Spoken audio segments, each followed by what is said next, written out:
Unit 1, Age of Milton. Age of Milton has witnessed the growth of Puritanism as a moral and social force.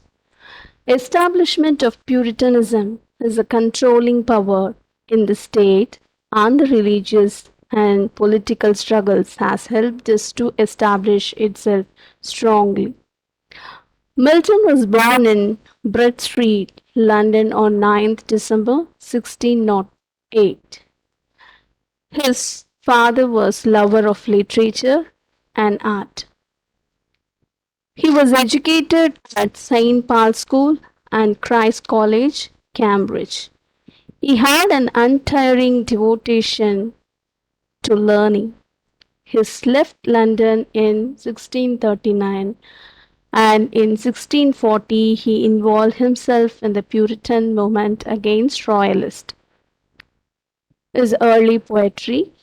Milton's work is divided into four periods: the college period, closing with the end of the Cambridge career in 1632, the Horton period, closing with the departure for the continent in 1638, the period of his prose, writing from 1640 to 1660, and the last poetic period, which is the poet period of greatest achievement.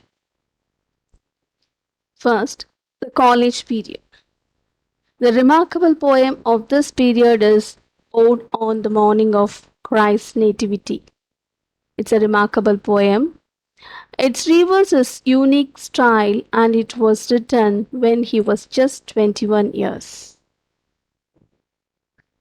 Horton period. The four of his major poems belongs to this period. They are El Allegro, Tu Penasero, Comus, and Lucidus.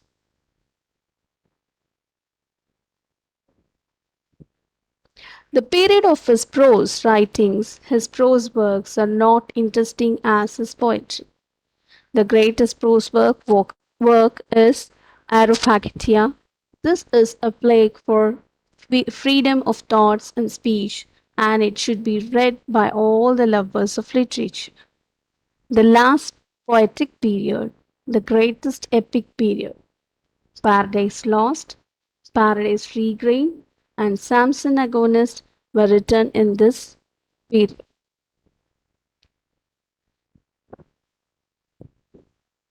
Characteristics of Milton's poetry. He is the greatest poet and he is to be regarded as one of the three or four best poets of the world. A superb blending of the rational control and imaginative authority is seen. His epithets are very renowned and it is esteemed and called as Miltonic.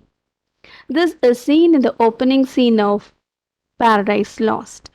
The scene of hell are appealing, but it lacks dramatic sense. An epic poem should be purely impersonal, but Milton deals with the spirit of a man himself. He is the most sublime and inspiring of English poets, and Matthew Arnold calls his style as the grand style. There is uniqueness in all his writing, and they are extraordinary. Loftiness and his moral solemnity makes one to feel as if he is in the presence of one whose soul was like star and dwelt apart. Other poets and prose writers. Colonial poets, colonial era in early modern English and characterized by political instability and theological revolution. In response, there are ideological attempts to regulate the desire and distinct forces and focus on the creations of the public persona.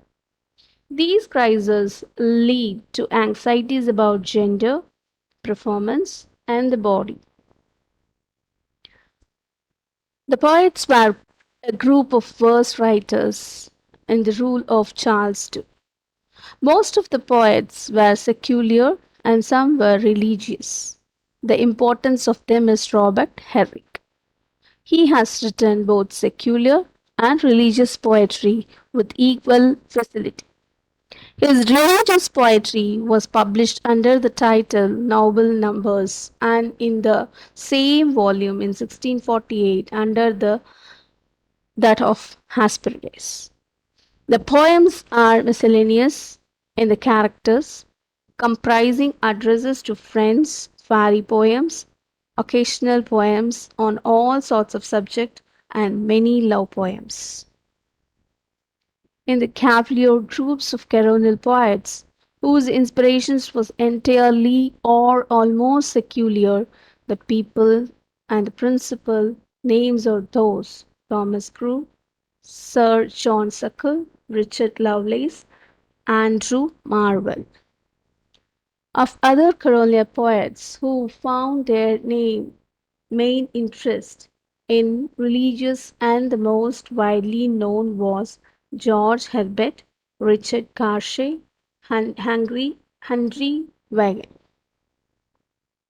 Abraham Cowley demands a little more attention, both because he was his own day considered the greatest of English poets and because he is usually regarded as a chief representative of metaphysical school, which, as we have seen, took its rise in the work of John Donne. Metaphysical poets. The name metaphysical was first applied to this school by Samuel Johnson. The Johnson explanations of this term is, however, excellent. Metaphysical poets were men of learning, and to show their learning, and they neither copied nature nor life. Their thoughts are often new but seldom naturally, and they are not obvious. Salient features of its curious groups of writers are here clearly indicated. Their work is packed with affections and conceit in their efforts to surprise by the boldness and novelties of their images. They indulge in strange metaphors, far fetched smiles. Thank you.